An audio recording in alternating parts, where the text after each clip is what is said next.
رادیو.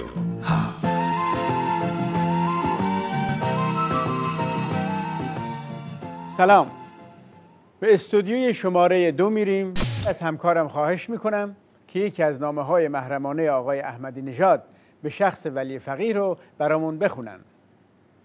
با وجود این علامت تفریق بین من و تو، من احمقانه خودمان را جمع می‌بندم و این همه فاصله را مجهول می‌کنم و خودم را در کنارت معلوم جا می‌زنم. مهم هم نیست جواب معادله چه خواهد شد و همین استدلال برای من تنهای تنها و توی تنهای مغرور کافی است تا مرا با ضرب در پوچی‌های زندگی صفر کنی. منم نامه بعدی آقای احمدی نژاد به مقام عظما رو براتون میخونم. ایشون نوشتن: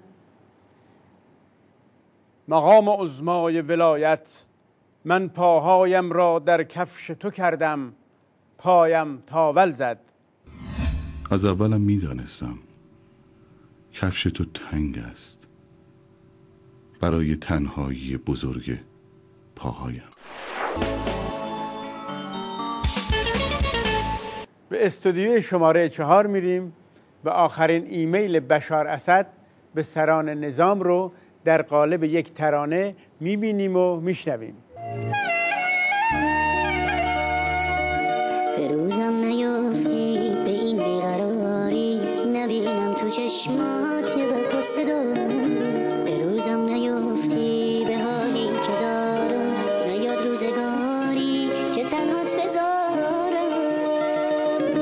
دعا کن همیشه کنار تو باشم، فقط لحظه من از این عشق جداشم. دعا کن همیشه کنار تو و دست گرم تو باشم. دعا کن همیشه کنار تو باشم،